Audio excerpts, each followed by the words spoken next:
Okay, Eve is here to tell us what's been going on, what matters, and how we're going to get through this, Eve. That's it. There it is. That's it. Yeah, that's it. That's it. And if anybody wants to turn the television off behind her from that thing up there, I don't know if you can turn that off, that'd be great. Whatever. Okay. Hi, everyone. Thank you to Chupit and Ellie and Erwin and Gary for organizing this evening very much on the fly. For those of you who don't know me very briefly, my name is Eve Harow. I made Aliyah to Efrat in 1988. I am a tour guide, not very busy these days, as it turns out. I am, for One Israel Fund, I'm their Director of Tourism and Education, which is how I know some of you in this room, because just a year ago, we were in Israel on a mission, and the places that appeared on the news on October 7th are places that some of you saw and were there, standing there, which most Israelis, let alone tourists, have never been to. So that wasn't the reason that we went on that mission. It was because I felt very strongly, because One Israel Fund is involved with the Kitzot Konanut also there, but also the story of Israel is not just Judea and Samaria. The story of Israel starts way before that, and the people who live in that area of Israel are the beginnings. It's the 1930s, it's the 1940s, and the 1950s. So as it happens, when Kerem Shalom shows up on the news with the wall with all the paint on it, I'm sure a lot of you said, oh, we were there, we know that. Okay, so 2 out of the 6 people on the Kitzot Konanut are no longer with us because they had to do what they had to do. So one of the things that, and I'm going to have, I have a slightly different perspective, and maybe it's a generational thing, but one of the things that I don't suffer from these days is my worldview being blown to smithereens. All right, maybe because I have a master's degree in psychology, plus a master's degree in land of Israel studies and archaeology.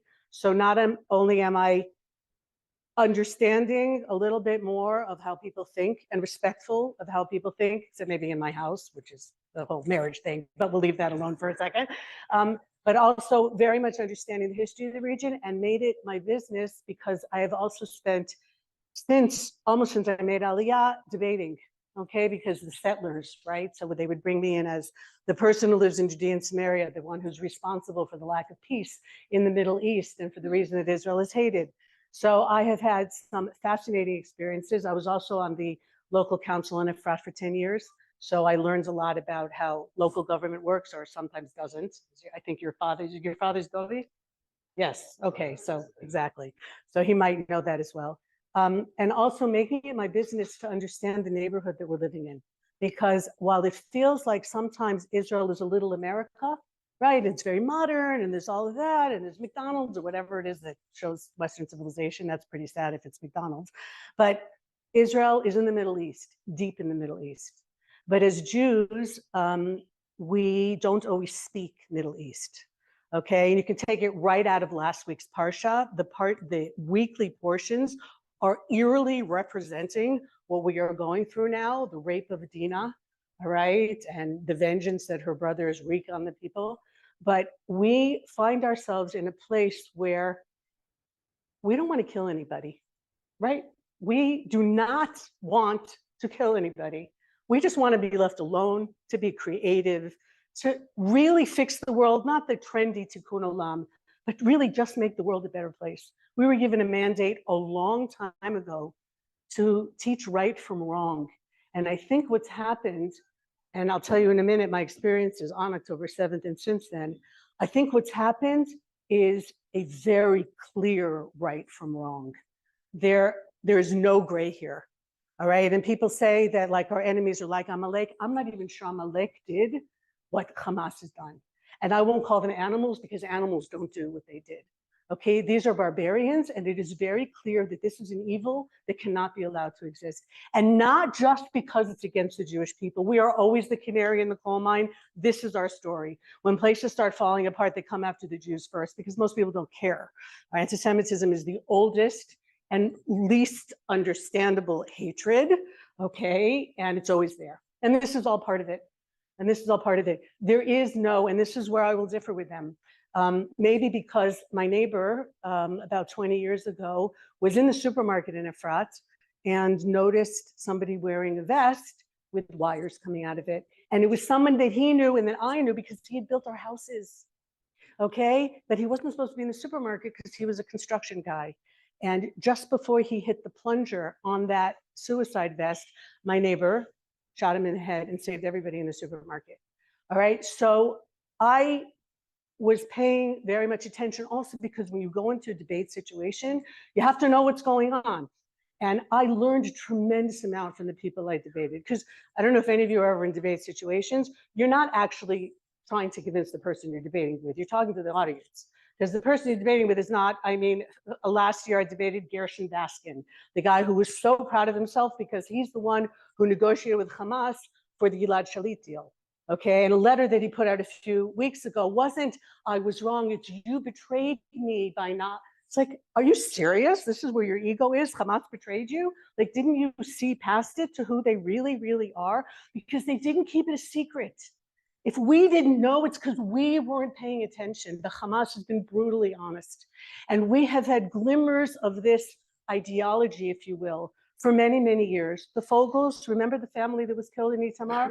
I don't know if you know, but their baby was beheaded, all right? After, I don't know if that's how they killed her, but their baby was beheaded. And Ori Ansbacher, some of you know Steve Weil, this is a relative of his, who was raped and mutilated. Her breasts were cut off, probably while she was still alive. All right, so we knew this was there. The difference on October 7th wasn't what they did, it was the scale of what they did and who they attacked. Because when it's only the people in Judea and Samaria who maybe like shouldn't be there and were on somebody else's land, so we kind of like deserved it, all right, that's the mentality that a lot of people had. Some people probably still have that because, so this is like a little more personal, but my father was born in Berlin in 1932. And in 1933, when the Nazis came to power, my grandfather took them to Palestine. I'm actually the daughter of a Palestinian, because the Jews were the Palestinians up until 1948. All right, and he grew up in Jerusalem, and he calls himself, so I'm not dissing him, he calls himself an anti-Semite, because what he says to me is, the German Jews were amazing. We never would have fostered any kind of hatred. But when those Eastern European Jews started coming into Germany with their peyot and their hats, that's what got everybody upset with the Jews. Okay, so I grew up with this, hearing this and realizing at some point that that was ridiculous. Okay, and we're always trying to blame ourselves. It was this kind of Jew, it was that kind of Jew, you know, and unfortunately, there are some Jews who appear in the headlines for not great things. That's the reason. Okay, we have to understand, and Hamas is honest about it. Some of the people that they killed on October 7th were peace activists, were people who had taken them to the hospital to get treatment. And it wasn't an accident that they were killed, because as I'm sure many of you know, the houses were mapped out. They knew exactly who they were killing. All right, they were killing the very people that you would say had made every effort to coexist with them. So this is beyond our control. And this is, sit with that for a second, because this is one of the hardest things to understand. This is not something that we can change. We think, as Americans and Westerners, that you just be a little bit reasonable, or you make the explanation, you show the facts, and someone will say, oh, I get it, now it makes sense. This is something beyond that. This is not about coexistence. This is not about a two-state solution. This isn't about land. This is about wiping Jews away from Israel. It's not about making their lives better, because that they could have had that a long time ago. It is simple hatred. Some of it is for Islamic reasons and jihad. And by the way, Israel is not the main goal. You guys are. The West is. So, and this is the point that I'm sure all of you know, but I'm making it now because you need to spread this forward. Many of you are involved in a lot of different organizations, and you know Christians and you know other Jews. Perhaps explain to them, this is not just about Israel. This is so much bigger than Israel. And although one of Israel's goals here is to wipe out Hamas, we're not going to be able to do that because Hamas is an ideology. All right, like even though the Americans went after ISIS, there are still people, I think the guy who did the attack in Paris yesterday, he's an ISIS guy.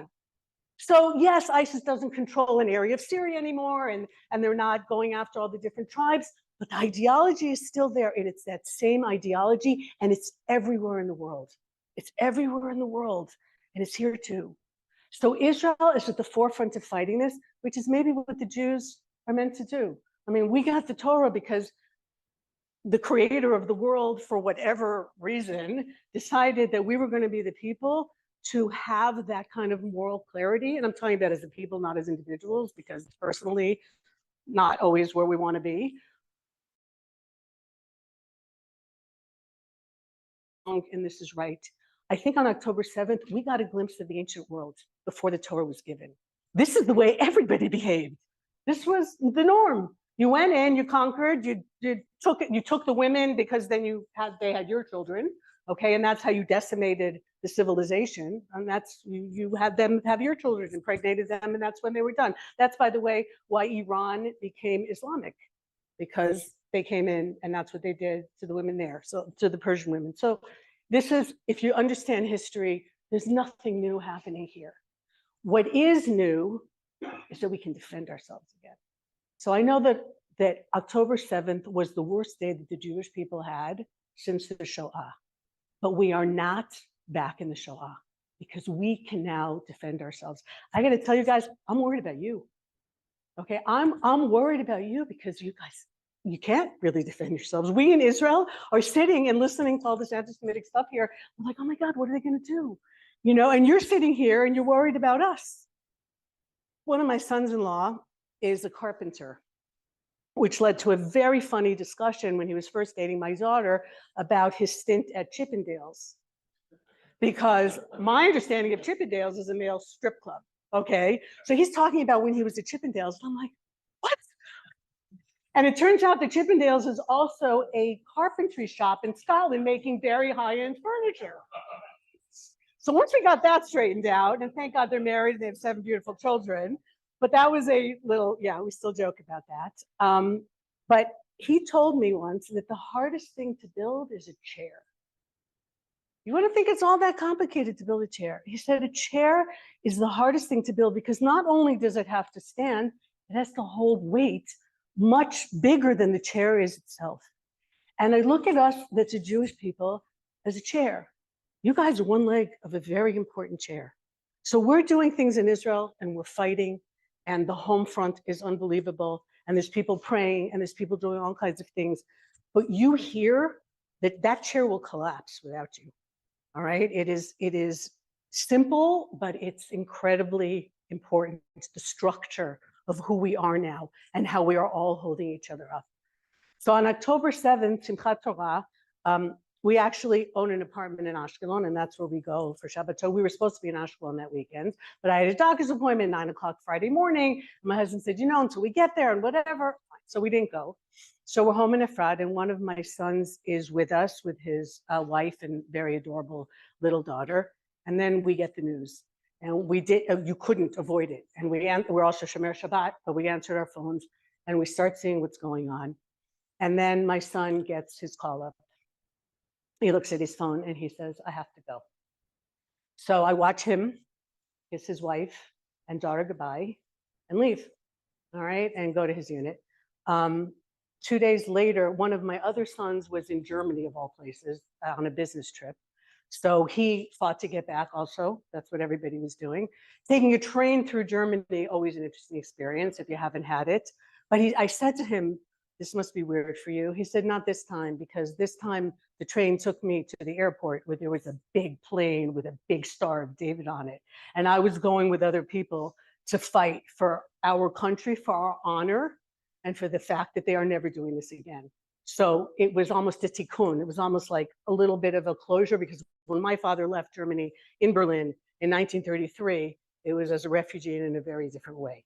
So he came back. So the scene that I had with my son on that Shabbat was repeated 2 days later with my son and my other daughter-in-law in front of their house. One of my daughters, I have 7 children, was also standing there.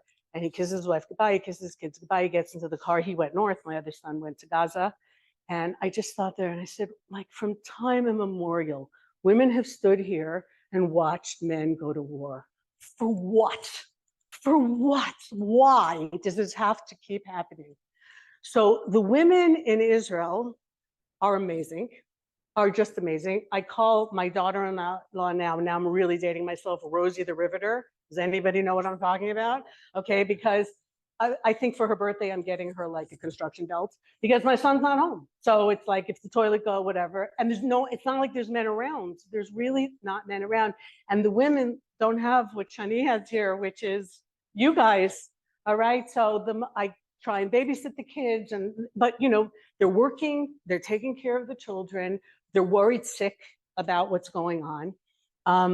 Sometimes not hearing from their husband for weeks at a time, which is happening. Fortunately, that hasn't happened with my boys, but it's happening everywhere. The mornings are spent, if I sleep past 4:30, waking up, looking at my phone to see in Hebrew, hutar pirsum. We can now make this public, and that what's following are the names of the people who are no longer alive. All right, and looking and having that is just a name that I know, and there have been names that I know. Yechiel Leiter, who's the founder of One Israel Fund, so his son Moshe was killed. That was a bad morning. But it's the niece of a friend, and it's the cousin of one of my kids' friends, and it's the brother of another one of my kids' friends. Because it's a small country. It's a small country. We're all 2 or 3 degrees at most separated from each other. And this is how it has been for the last few weeks. The reason that I'm here is because I have a son who lives in Connecticut. I had no plans on leaving Israel. But last Saturday, I have a 10-week-old granddaughter in Connecticut who I'd never seen. We were supposed to come and visit, and then the war broke out. So last Saturday night, I said to my husband, I have to go see this child. There's supposed to be a ceasefire this week. Can I go for a few days? So I came from Connecticut this morning. This whole evening was put together really on the fly, like totally amazing. I'm trying to find the words to explain to you that we are living with every emotion possible at the same time. Like, I think to myself sometimes, it's not humanly possible to feel like this. Like tremendous sadness. At the same time, tremendous pride in what's happening. And you see what's in civilian society. There was one story that came out about a woman and her husband. He had just gotten out of the army for like 24 hours, and they went out to eat, and somebody picked up the bill, which is happening everywhere. If you show up in a restaurant wearing a uniform, someone's going to pay your bill, all right? Because everybody just wants to do everything that we can for the soldiers. And a Haredi girl, an ultra-Orthodox girl, came up to them as they were leaving the restaurant and said, "Can I have a blessing from you?" So the wife said to her husband, "Oh, you want to give her a bracha?" And the girl said, "No, I want a bracha from you, from the wife, because I want to be an Eshet Chaya like you." So there's an understanding here that there are things happening. Look, up until October 7th, we were like a crazy country. The reforms and this, and well, we're not showing up for reserve duty, 120% of call up. That's why they ran out of vests and things, because people showed up who weren't supposed to show up. They hadn't done Miluim, they hadn't done reserve duty. Everybody wanted to do something. And some of the chesed, some of the loving kindness has been so breathtaking that I think to myself, this isn't humanly possible, what I just read or what I just saw. People just doing everything they can for others, a sense of purpose and a sense of focus. This is an evil group of people, and we cannot let them continue to do this. They cannot do this ever again. Commensurate with that is worrying about the hostages. And what do you do? Because it's clear that any deal that we make for the hostages will eventually cost us in the lives of soldiers. There's just no way around it. Okay, the ceasefire allowed Hamas to rearm. The fuel that's coming into Gaza, okay, we know where it's going, and it's not necessarily going to the people there, and I want to talk about that in a second. So it's these constant balances of what do we do? But then you look at the pictures of these hostages, like, we got to get them out. Like, how can this possibly be? And Hamas is so cruel, not just physically, but psychologically. And we need to understand that, because we have a tendency, even knowing what we know, to still look for the good. Maybe it's a flaw in the Jewish people. I don't know what it is. But we still try. There's got to be some humanity in there. It's not. And one of the big discussions that's going on in Israel is, and I'm sure here also, is how culpable is there civilian society? Okay, are they all part of this ideology? Okay, and it could be. I mean, you watch some of the pictures, they give out candies, terror attacks already for many years, they're giving out candies. We know how the children are being educated. So are they all part of this? So they're all guilty? Or has Hamas taken over a group of amazing human beings who themselves are human shields? The truth is probably somewhere in the middle, okay? Because look, I have been, and that's part of the reason my worldview wasn't blown up, because for many years I have fought against a lot of the things that ended up happening, against Oslo. I can't tell you how many demonstrations, because it was clear that you couldn't have land for peace when the problem wasn't land. Right? You're not going to solve a problem. You're not going to solve it if you've misidentified the problem. And the more that we give in and compromise, because that's what Westerners do, we'll come to the middle, the weaker we look. And in the Middle East, weak is done. And I don't like Ehud Barak at all, but when he said years ago that we are a villa in the jungle, he was exactly right. All right, so we come at all of this we project our worldview onto people who don't have that. So Oslo and relinquishing places, feeling like, okay, if they just get some land, they're insulted, they're humiliated because we won the wars, they feel bad. So it wasn't going to happen. In 2005, I moved down to Gush Katif with my kids. We lived there. I had a press pass at the time because I also have a podcast once a week. And we moved down there. It wasn't simple to live there. There were mortar attacks. My kids still remember, my two youngest learned to ride bicycles, and I would just make sure that they got home because it wasn't easy to be there. We were hoping that, I'm talking about the expulsion, what people call the disengagement. We didn't break up with Gaza. It was an expulsion of close to 10,000 people. And so I was hoping that somehow it would be stopped, it wouldn't happen, but it did happen. And that was and some of you, those of you who were on the mission with me last year heard me say this, unless you were sleeping on the bus, which is fine, so I'll say it again. But I was in one of the hot houses on one of the last days, and I was talking to one of the Arabs who had worked there for many, many years. And I said to him, you must be so happy. Well, it was clear it was going to happen. I said, you must be so happy because in a few days, all this is yours. And he said to me, the blessings in this place came with the Jews and it'll leave with the Jews. At which point I said something incredibly obnoxious to him. I said, how do you know that? You're a Muslim. And he said to me, what does it matter that I'm a Muslim and you're a Jew? Some of us see God's hand in the world. And this place only bloomed when the Jews got here. There is a special connection with the land of Israel and the Jews. He said this to me. He said, it's going to be awful now. There were just the two of us there because he probably would not have had this conversation with me if anybody had been listening. He said, it's going to be all over for me now. He said, I work for this Jewish farmer and he treats me so well. And he pays me on time. He pays me before he takes my own money. And we have a wedding. He comes to my wedding. And if we're sick, he worries about me. And he said, when my people start controlling this, it's all going to be finished. He said, the people are going to take over. And I said, I'm comforting him. I said to him, and I was like devastated this is happening. I said to him, no, it won't be that bad. And maybe it'll be okay. He said, no. He said, you don't know my people like I know my people. And not only was he even more right than we thought, but I tried to reach him a couple of years later to apologize to him for that obnoxious comment. And he'd been killed because the Arabs who had worked with the Jews were seen not as people who want coexistence and not as people who are trying to have, bring together. They're seen as traitors. And that is something that I knew from a debate I had many, many, many, many years ago when I was first starting off trying to represent the community, when I was speaking to a Jewish group and there was someone from Peace Now or one of the similar organizations and an Arab, a Palestinian Arab, and myself. And when everyone had left the room, the Arab said to me, I want you to know that I hate all Jews. I said, okay, that's a lovely ending to a delightful evening. And he said, no, I want you to hear this. He said, I hate you, but I respect you because you're a proud Jew. He said, the Peace Now guy that just left here, not only do I hate him, I don't respect him because he betrayed his own people, meaning me. So if he could betray you, he will definitely betray me. Wow. Okay, so up until that moment, I had thought of Peace Now as people that, and I grew up in California in the 70s, like I was eating granola before it was popular. Okay, so I was like, the rose-colored glasses that they had didn't fit on my face. Maybe I'm a little too cynical or whatever, but I was happy that there were people out there who believed in that. And I was hoping that they were right and I was wrong.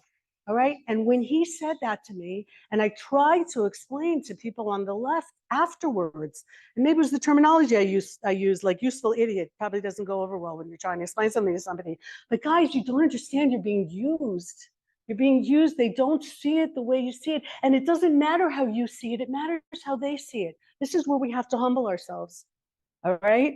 It doesn't matter how we see it. What matters is how they interpret it. And so we see that, you know, we're doing all we can to build a new Middle East and all of that. And they're seeing it that we are weak and that we are not proud enough and that we don't speak Middle East the way that maybe we need to. So we got a real big blow a couple of months ago.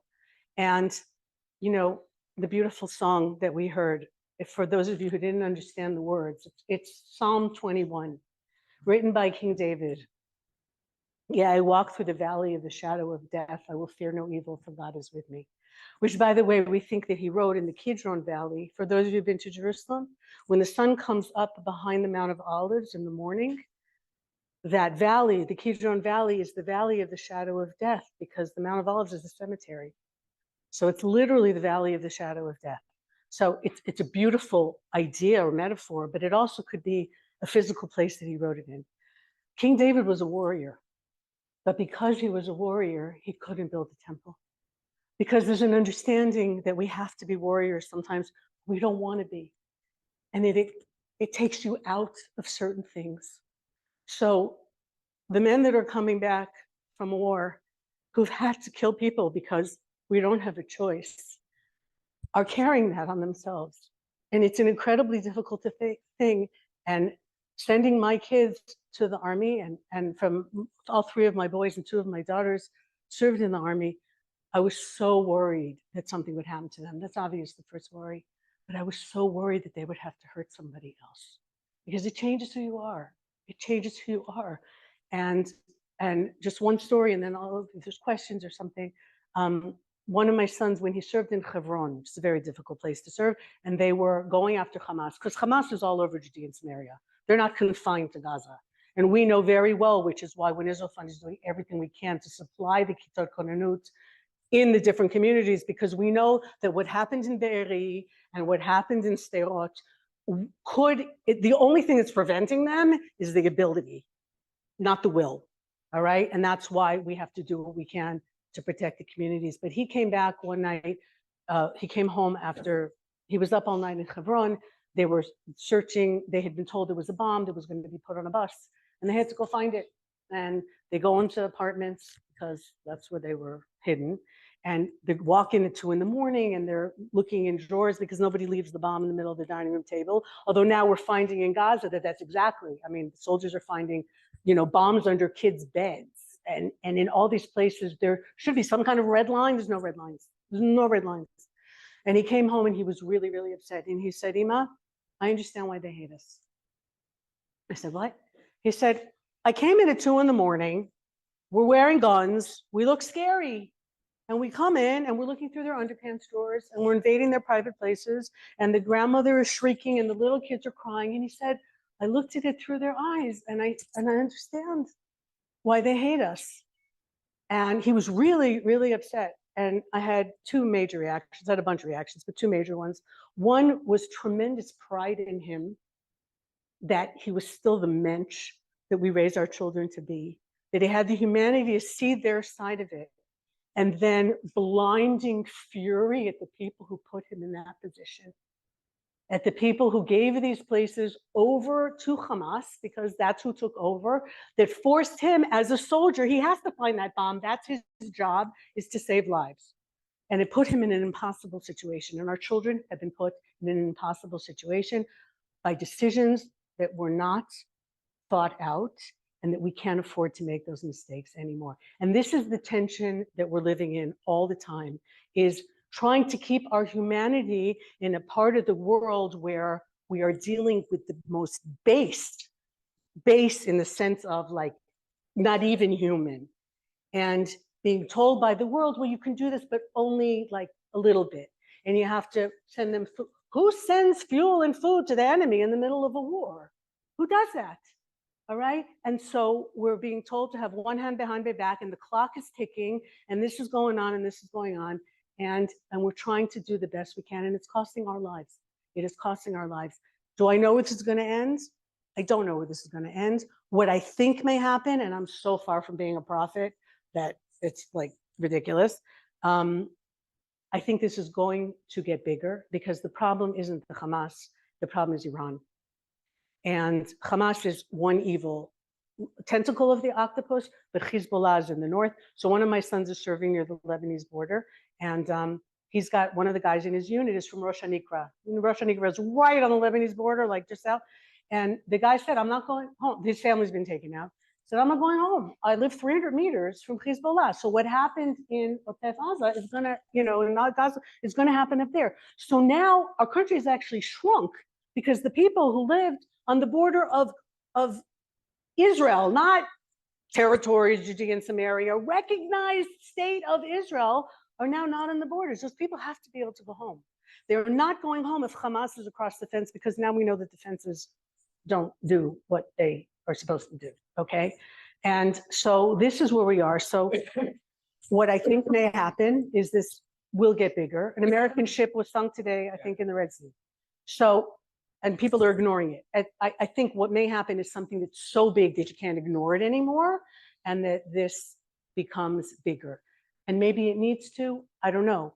But all I know is that as much as I don't want anybody's children to die, it doesn't mean, I don't feel good when I see, little Arab kids who are, living in Gaza right now. But my people come first. And it's a terrible thing to even say, let alone think. But we have been forced into this situation where it's an us or them situation. And we better make damn sure that it's us. And you are all a part of that.